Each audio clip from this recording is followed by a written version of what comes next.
नमस्कार प्यारे बच्चों, मैं प्रकृति नागर गाजियाबाद नारायण टेक्नो स्कूल गाजियाबाद की तरफ से। तो हम लोगों ने जो हमारा पद्य खंड है उसका तीसरा पाठ पढ़ा था, दोहे। कवि बिहारी जी के दोहों के बारे में हम लोगों ने पढ़ा था। तो आज हम उसी का एक बार पुनः अभ्यास करेंगे। सबसे पहले हम आज लेंगे उनका परिचय और प्रथम चार दोहे। तो आइए शुरुआत करते हैं। तो मेरा पहला प्रश्न है रिवीजन के लिए, पुनः अभ्यास के लिए, कि कवि बिहारी जी ने किनसे काव्य की शिक्षा प्राप्त की? कवि बिहारी जी ने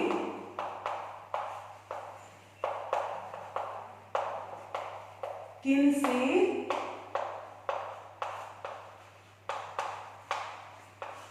काव्य की शिक्षा प्राप्त की? मतलब उनके गुरु कौन थे? ठीक है, तो इसका उत्तर है आचार्य केशवदास जी। मीन्स उन्होंने आचार्य केशवदास जी से काव्य की शिक्षा प्राप्त की। ठीक है, हमारा दूसरा प्रश्न है, कवि बिहारी जी के दोहों की भाषा कौन सी है? मीन्स उन्होंने जो दोहे लिखे हैं उनमें कौन सी भाषा का प्रयोग किया है? कवि बिहारी जी के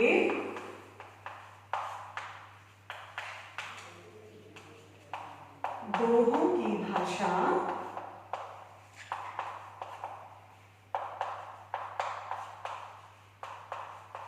कौन सी है? उन्होंने अपने दोहों में कौन सी भाषा का प्रयोग किया है सबसे ज्यादा? ब्रज भाषा का। इसका उत्तर होगा ब्रज भाषा। ठीक है, हमारा तीसरा प्रश्न है, बिहारी जी का जन्म कब और कहां हुआ? बिहारी जी का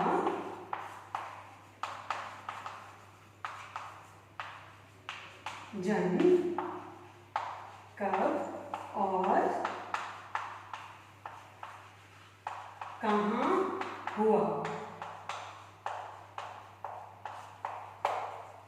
तो बिहारी जी का जन्म सन 1595 में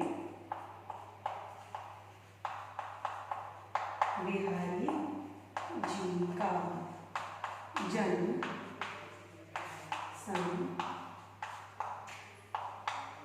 1595 में कहाँ हुआ? ग्वालियर में हुआ था।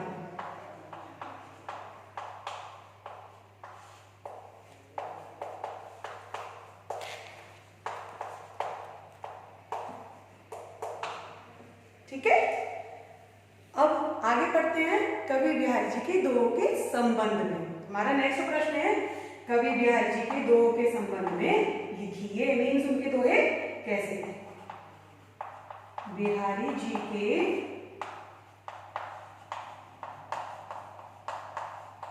दोहों के संबंध में लिखिए। तो सबसे पहले यहाँ पर यह जानना जरूरी है कि बिहारी जी के हर दोहे में उनमें अलग अलग बातें हम लोगों को सीखने को मिली है। तो वैसे सबसे पहले ज्यादा जरूरी है कि कवि बिहारी जी ने, उनको किस लिए स्पेशल माना जाता है? गागर में सागर भरने के लिए। मीन्स छोटे से दोहे में बहुत गहराई वाली बात को प्रस्तुत करने के लिए उनको जाना जाता है, वो इसीलिए प्रसिद्ध है। तो आंसर लिखते हैं, कवि बिहारी जी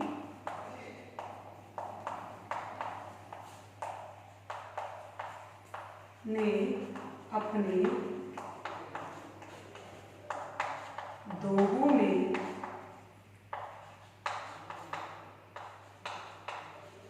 अर्थ व्यंजना का मतलब क्या होता है? बहुत ज्यादा और गहरा अर्थ होना। अर्थ व्यंजना को महत्व दिया है।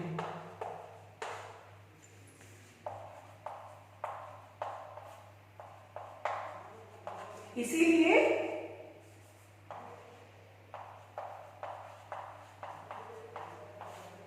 उनके दोहों की विशेषता के लिए क्या कहा गया है?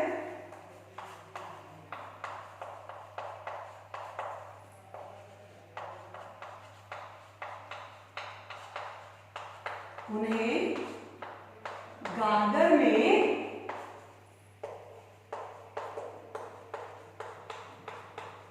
सागर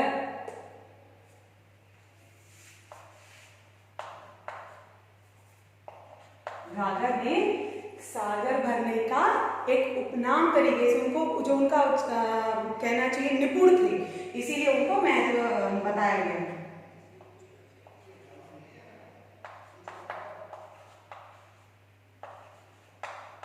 निपुण होने का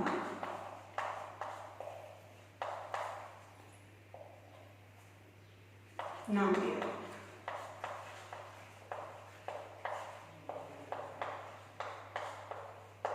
निपुण बोलते हैं परफेक्ट, मीन्स वो अपने हर दोहे में छोटे दो ही पंक्तियों का दोहा होता है जिसके 4 चरण होते हैं, और उसी दोहे में इतनी गहरी बात को व्यक्त कर देते हैं अपने दोहों में, जिससे जो मनुष्य है वो अच्छी अच्छी बातों को सीखता है। तो हमारे ये 4 प्रश्न हुए, अभी आगे देखते हैं।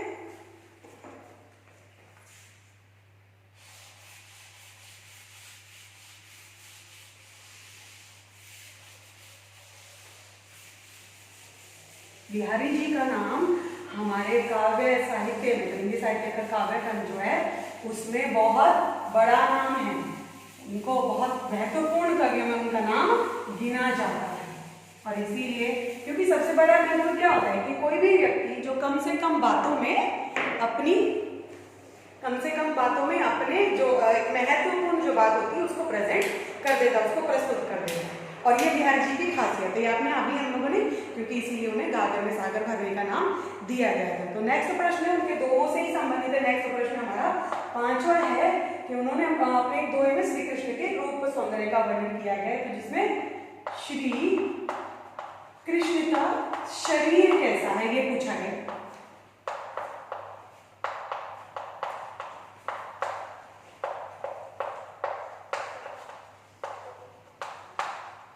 तो कैसा है श्री कृष्ण का शरीर? सांवला और सुंदर। तो क्या होगा? श्री कृष्ण का शरीर सांवला और सुंदर है।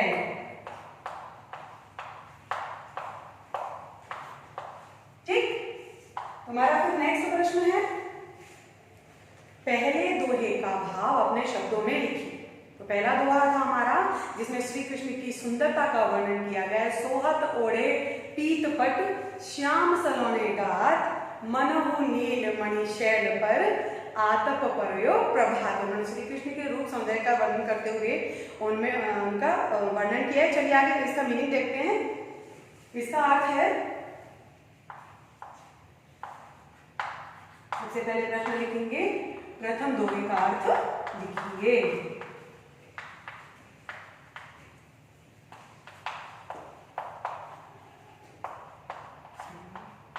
मैं सीधा अर्थ लिखूंगी, इसका अर्थ या भाव भी हम लोग कह सकते हैं, इसका भाव कैसे, ठीक है।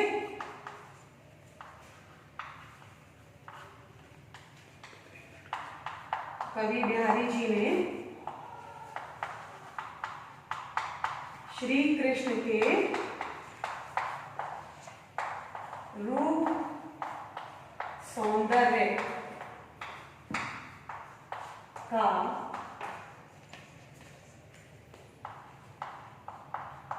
वर्णन करते हुए कहा है कि, क्या कहते हैं कि उन्हें उनका जो है कृष्ण ने अपने शरीर पर कैसे कपड़े वस्त्र पहनते हैं, कपड़े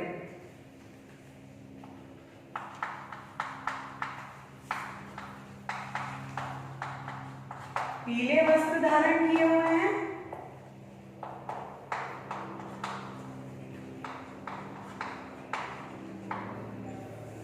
और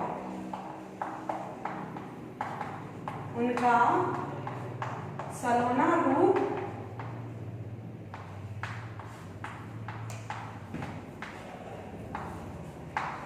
कैसा लगता है?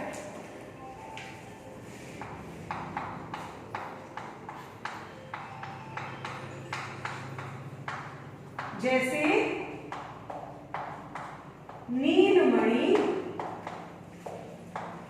शैल, शैल मतलब पर्वत को बोलते हैं। नील मणि पर्वत पर धूप बिखर गई हो।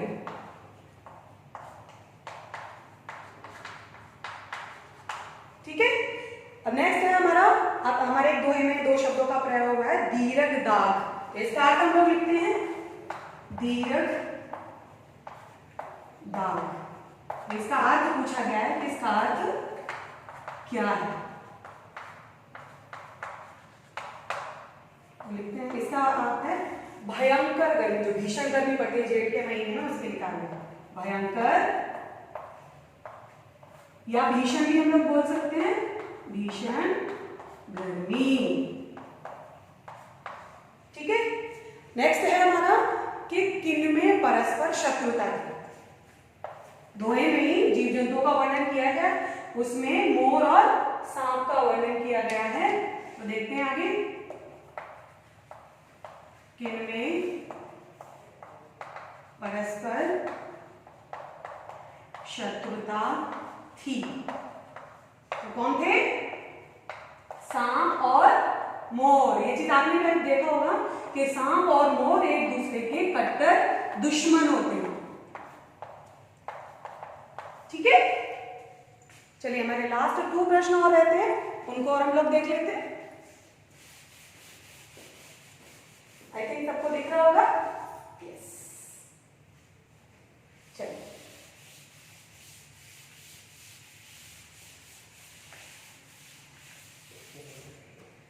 नेक्स्ट प्रश्न है, जंगल में जितने भी हमारे जंगली जानवर थे,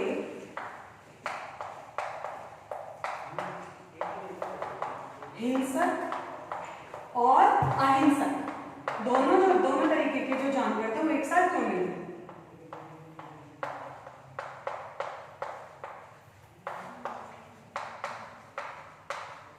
एक साथ क्यों हो गए?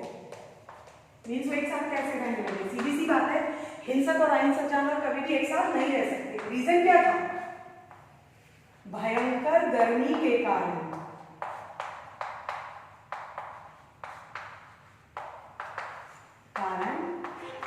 अपने जीवन की रक्षा के लिए।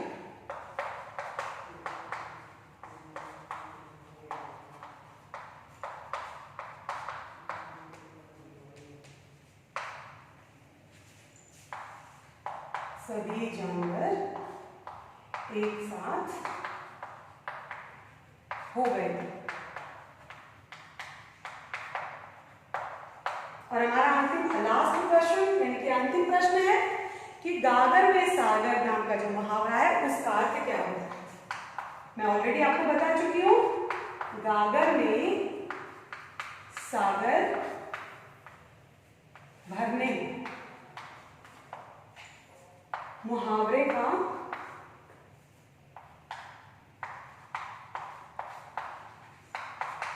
क्या? मैंने बताया कि कम शब्दों में, क्या है इसका अर्थ? कम शब्दों में, थोड़े शब्दों में बड़ी बात कह देना। थोड़े ही शब्दों में बड़ी बात कह देना, जिसके लिए हमारे जो कवि बिहारी जी हैं वो बहुत प्रसिद्ध माने जाते हैं और उनको इसके लिए निपुण माना जाता है, परफेक्ट माना जाता है। तो आई होप सबको समझ में आया होगा। परिचय और उनसे संबंधित जितने भी प्रश्न हैं क्लियर हुए होंगे। थैंक यू सो मच, बहुत बहुत धन्यवाद।